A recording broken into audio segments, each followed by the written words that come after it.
dibuka dengan teks yang mengatakan bahwa selama berabad-abad, Ordo Ksatria Templar telah mencari apel Eden, yaitu sebuah artefak kuno yang mengandung kode kunci kehendak bebas. Dengan menguraikan kunci kode rahasianya, mereka akan memiliki kekuatan untuk mengendalikan semua kebebasan berpikir. Namun, untuk mendapatkan apel Eden tidaklah mudah, karena mereka harus berhadapan dengan organisasi asasin yang memiliki misi mengamankan apel Eden tersebut. Scene lalu beralih pada tahun 1942 di Spanyol, di mana para persaudaraan asasin berkumpul untuk membahas misi baru mereka, yaitu mengamankan putra seorang sultan yang akan diculik oleh Ksatria Templar. Di mana Ksatria Templar menggunakan putra sultan untuk mendapatkan apel Eden yang saat itu disimpan dengan aman oleh si sultan. Para asasin itu dipimpin oleh asasin bernama Aguilar yang melakukan sumpah suci dengan memotong jari manisnya, sehingga Aguilar dapat menggunakan hidden blade atau pisau khusus yang terletak di bawah tangannya.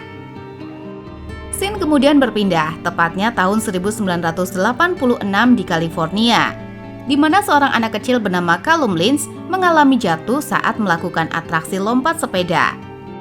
Callum kemudian pulang ke rumah untuk mengambil air, namun begitu ia sampai di rumah, Callum sangat terkejut saat menemukan ibunya sudah meninggal berlumuran darah sambil memegang sebuah kalung.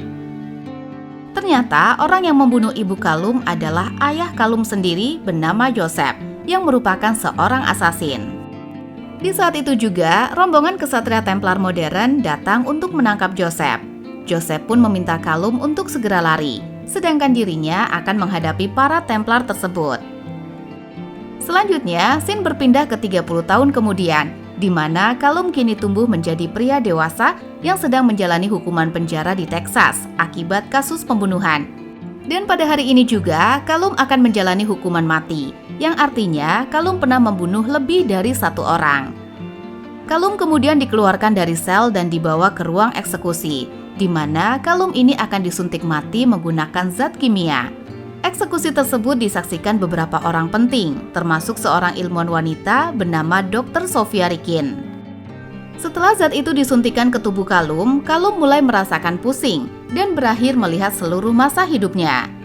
Namun bukannya mati, Callum entah mengapa hidup kembali dan mendapati dirinya berada di ruangan medis bersama Dr. Sofia. Sofia menjelaskan bahwa secara teknis Callum sudah mati bagi seluruh dunia, dan sekarang Callum dibawa ke sini untuk membantu sebuah proyek uji coba yang sedang Sofia kerjakan. Karena tidak percaya dirinya belum mati, Callum pun mencoba melarikan diri, meski keadaan tubuhnya masih lemah. Callum pun lalu berakhir di sebuah ruangan yang penuh dengan pasien yang berpakaian sama seperti dirinya. Dia lalu berniat untuk bundir dengan naik ke balkon. Namun Callum malah terkejut karena dirinya berada di Madrid, tepatnya di Yayasan Abstergo, yaitu sebuah organisasi swasta yang berupaya memberantas kekerasan. Ketika Sofia hendak menjelaskan semuanya ke Callum, petugas keamanan lebih dulu membius Callum dan membawanya ke sebuah ruangan kosong. Di sana, para petugas memasang pisau asasin atau hidden blade ke lengannya, dan robot ikat pinggang khusus yang berfungsi membantu pergerakan Callum. Tak cuma itu, Callum juga dipasangi mesin sinkron DNA bernama Animus di lehernya. Sofia menjelaskan bahwa mesin ini akan membantu Callum dalam melihat kenangan leluhurnya yang hidup 500 tahun yang lalu. Yang mana leluhur Callum ini ternyata adalah Aguilar. Ketika Animus mulai diaktifkan, cahaya proyektor mulai menampilkan ingatan Aguilar melalui Callum. Di saat itulah tiba-tiba Animus mendorong Callum, yang seketika membuat Callum melihat semua kenangan Aguilar di Inkuisisi Spanyol, tepatnya tahun 1492. Selain melihat ingatan masa lalu, Animus juga bisa membuat Callum melihat dan merasakan segala sesuatu dari sudut pandang Aguilar, yang pada saat itu sedang menjalankan misi dengan asasin lain untuk mengamankan putra Sultan Ahmed bernama Granada dari Ksatria. Para Ksatria Templar yang dipimpin oleh Komandan Ojeda akhirnya berhasil menangkap pangeran yang bersembunyi di rumah warga. Mereka lalu meletakkan pangeran ke dalam kandang. Namun sebelum mereka membawa pergi pangeran, Aguilar dan para asasin mulai muncul dan membunuh para Ksatria. Bersamaan dengan itu, Callum yang berada di Animus langsung terkejut karena dia benar-benar merasa seperti telah membunuh seseorang layaknya menjadi Aguilar. Di dalam pertarungan itu, para asasin lebih unggul dengan keterampilan bertarung mereka yang sangat luar biasa. Tetapi sayangnya, para Templar yang jauh lebih banyak berhasil membunuh beberapa asasin. Seorang asasin bernama Maria, sekaligus kekasih Aguilar, kemudian mencoba membawa pergi pangeran. Tetapi aksinya itu diketahui oleh para Templar, sehingga Ojeda dan pasukannya segera mengejar mereka. Begitu pula dengan Aguilar, ia mengambil kuda milik orang dan bergabung untuk membantu Maria. Di dalam pengejaran itu, dua Templar berhasil masuk ke belakang kereta Maria. Tentu saja Maria tak tinggal diam, dan ia pun terpaksa membiarkan kudanya, lalu mulai melawan mereka. Sementara Aguilar nekat melompat ke kereta Ojeda dan bertarung dengannya. Dia berhasil membuat kereta Ojeda terguling, sedangkan dirinya melompat ke kereta Maria. Namun karena Maria membiarkan kudanya begitu saja, alhasil kereta itu pun mengarah ke sebuah jurang. Untungnya sebelum kereta itu jatuh, Kalum berhasil menyelamatkan pangeran dengan menembakkan tali ke bebatuan. Dan di titik itulah Sofia memerintahkan teknisinya untuk mengeluarkan Kalum dari Animus, sehingga Kalum yang belum terbiasa langsung jatuh pingsan. Setelah itu, Sofia menemui ayahnya bernama Dr. Alan Rikin yang merupakan CEO Abstergo. Dan ternyata Dr. Alan ini merupakan anggota Templar modern yang dulu menyergap rumah Kalum. Rikin lalu meminta Sofia untuk terus menggali ingatan Kalum yang mengarah ke Aguilar. Alasan Alan melakukan semua ini yaitu untuk mencari artefak Apel Eden yang diduga disembunyikan oleh Aguilar. Dengan melihat ingatan Aguilar, mereka akan menemukan Apel Eden. Setelah mengobrol dengan Sofia, Alan lalu menemui ketua Templar bernama Ellen. Ellen yang sudah berinvestasi miliar-miliaran dolar di Abstergo untuk menemukan Apel Eden. Dan karena Ellen sudah keluar uang banyak, ia pun meminta Alan untuk mendapatkan apel tersebut secepat mungkin. Setelah pingsan cukup lama, Kalum terbangun di sebuah sel yang dikelilingi oleh penjaga. Di saat itu juga, Kalum masih melihat halusinasi Aguilar yang sepertinya ingin menyerang Kalum. Setelah bayangan itu menghilang, Sofia datang dan menjelaskan bahwa halusinasi yang baru saja Kalum alami disebut sebagai efek pendarahan. Karena mengira dirinya sedang dijadikan uji coba eksperimen, Kalum pun mencoba menyerang Sofia. Untungnya, Sofia berhasil menenangkan Kalum dengan mengatakan kalau Kalum akan belajar lebih banyak jika ia bekerja sama. Sofia kemudian membawa Kalum ke laboratorium tempat mereka menyimpan berbagai macam peralatan para asasin. Di sana, Sofia mengungkapkan kalau semua nenek moyang di sini adalah asasin, termasuk Kalum yang jalur dengan Aguilar. Sofia juga menunjukkan bahwa para asasin ini dilahirkan dengan kecenderungan untuk melakukan kekerasan. Itulah mengapa Sofia dan ayahnya yaitu Alan mencari Apel Eden, karena apel tersebut mengandung benih ketidaktaatan manusia atau dosa yang pertama. Dengan meneliti apel itu, mereka akan tahu mengapa manusia bisa melakukan kekerasan. Dan setelah itu, mereka akan menciptakan obat agar tidak ada kekerasan. Sedangkan alasan Kalum ada di sini yaitu untuk membantu mereka menemukan apel tersebut. Karena apel itu terakhir kalinya terlihat ada di tangan Aguilar. Jika Kalum berhasil menemukan apelnya, maka ia akan dibebaskan dari sel ini. Kalum kemudian pergi ke kantin untuk makan siang bersama para lainnya. Kalum lalu didekati oleh keturunan asasin bernama Musa yang mengatakan kalau semua subjek di sini mengamati Kalum. Karena Kalum merupakan keturunan Aguilar, sang pelopor para asasin. Musa juga memperingatkan Kalum agar melindungi Apel Eden dari para Templar, atau jika tidak, para asasin di sini akan menyerangnya. Namun Kalum tak peduli dan lebih memilih makan. Sementara itu, Alan Rikin meminta Sofia untuk mengirim Kalum kembali ke Animus, karena ketua Templar sudah memperingati mereka agar mendapatkan Apel Eden secepat mungkin. Di sisi lain, Kalum yang sedang melamun di kamarnya tiba-tiba melihat bayangan Aguilar yang secara langsung menyerangnya. Namun Kalum mampu menahan serangan tersebut, sampai akhirnya petugas-petugas datang dan memukuli Kalum. Setelah itu, Kalum pun diseret ke Animus secara paksa. Saat Kalum terhubung ke Animus, ia muncul kembali di masa lalu dan menemukan Aguilar, Maria, dan mentor mereka dirantai di dalam sel. Sementara para Templar telah berhasil menangkap pangeran. Ketiganya kemudian dibawa keluar untuk dieksekusi bakar di depan umum. Ketika Kalum melihat mentornya mulai dibakar, ia berhasil melepas rantai di kakinya dan juga melepaskan Maria, sehingga keduanya bisa bersatu melawan para Templar.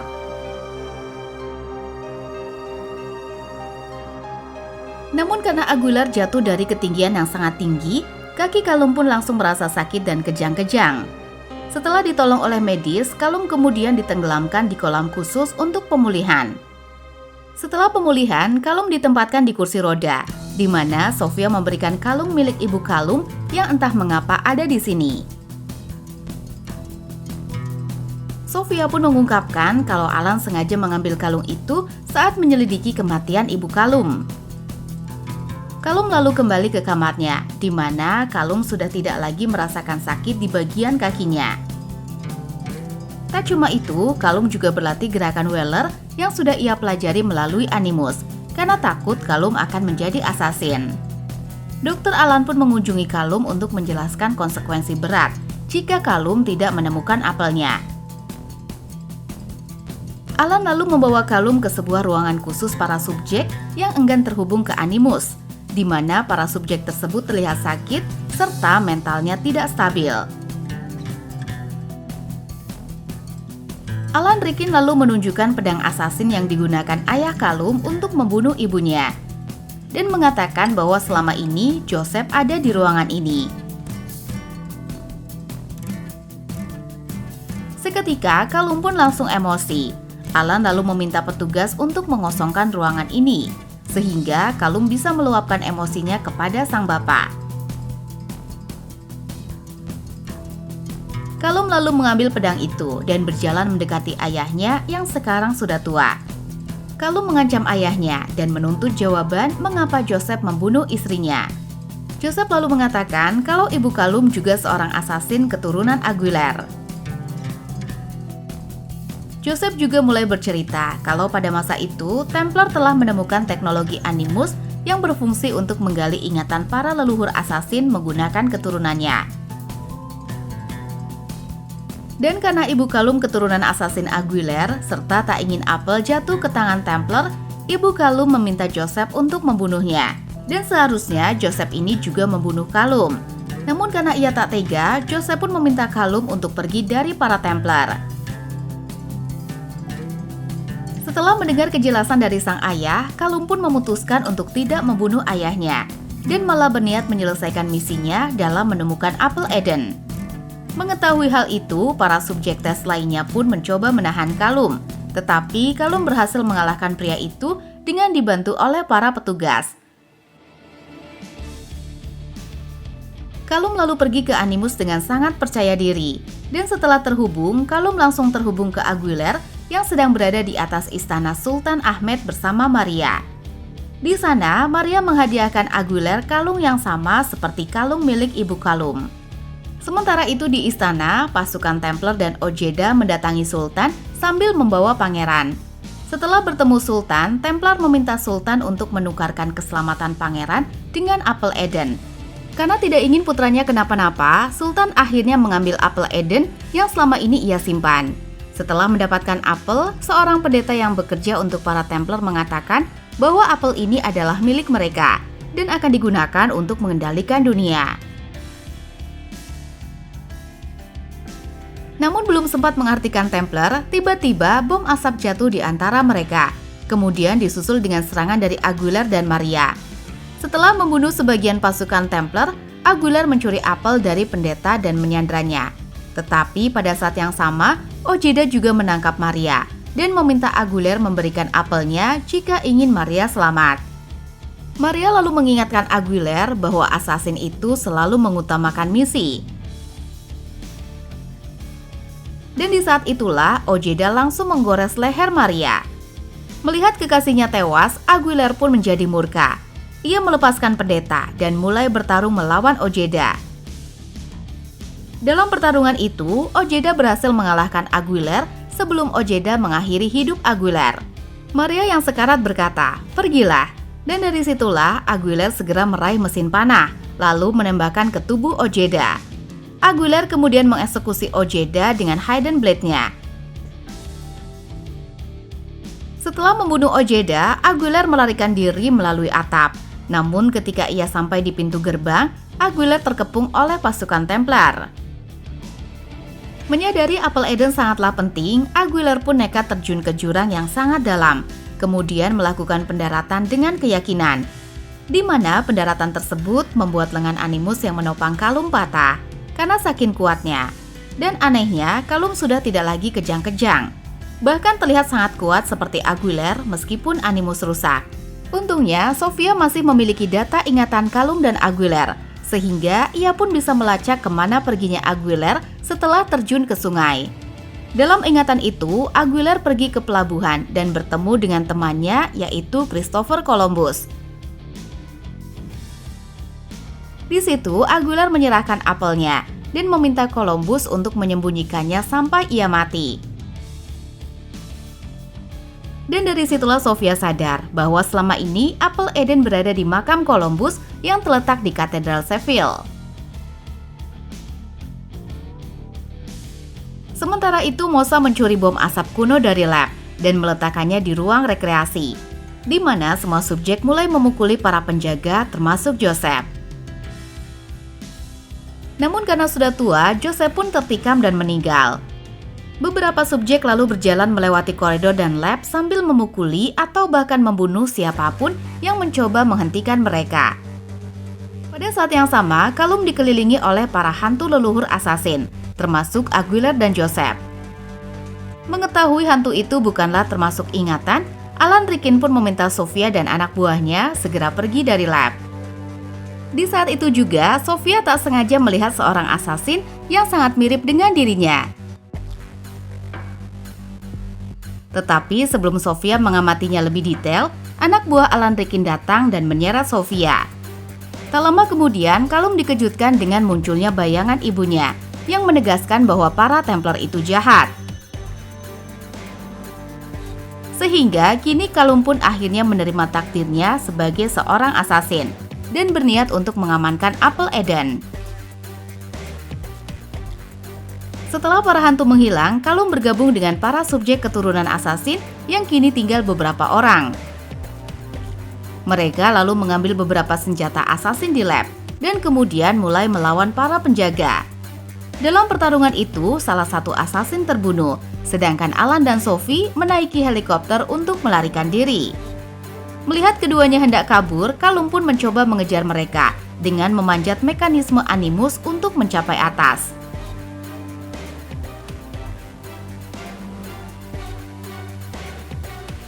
Tapi sayangnya Kalum terlambat karena Alan sudah pergi terlalu jauh. Alan dan Sofia kemudian tiba di makam Columbus. Keduanya akhirnya menemukan apel Eden yang disimpan di peti mati Columbus. Setelah mendapatkan apel, Alan dan Sofia pergi ke balai utama Templar di London, di mana di sana para Templar berkumpul untuk merayakan keberhasilan mereka dalam menemukan apel Eden. Sebelum berpidato, Sofia baru sadar bahwa ayahnya tidak akan menggunakan apel itu sebagai subjek penelitian, melainkan digunakan untuk mengendalikan dunia dan mempengaruhi pikiran manusia. Dalam acara itu, para Templar tidak menyadari bahwa asasin yang dipimpin oleh Kalum diam-diam menyelinap ke dalam gedung. Ketika Alan naik ke panggung untuk berpidato, Sofia bertemu dengan Kalum yang kini menjadi asasin sepenuhnya. Kalum lalu meminta Sofia untuk bergabung dan memintanya merebut kembali apel Eden dari Alan. Tapi karena Sofia menolak, Kalum pun memutuskan untuk mengambil apel Eden secara paksa. Alan kemudian mulai berpidato di depan para Templar sambil mengeluarkan apel Eden. Dan pada saat bola apel itu diaktifkan, cahaya mulai keluar dari dalam bola. Yang mana cahaya inilah yang bisa mempengaruhi pikiran umat manusia. Namun sebelum cahaya itu menyebar, Kalum tiba-tiba muncul di belakang Alan dan langsung membunuhnya. Kejadian itu membuat orang-orang melarikan diri dalam kepanikan. Dan para asasin menggunakan kesempatan ini untuk melarikan diri secara diam-diam dengan berbaur dengan kerumunan. Sementara Sophie memeriksa ayahnya dan mendapati kalau Kalum meninggalkan kalung asli sebagai ganti apel Eden. Dari situlah Sofia menaruh dendam kepada Kalum dan berjanji akan mendapatkan kembali artefak kuno tersebut. Dan film pun berakhir.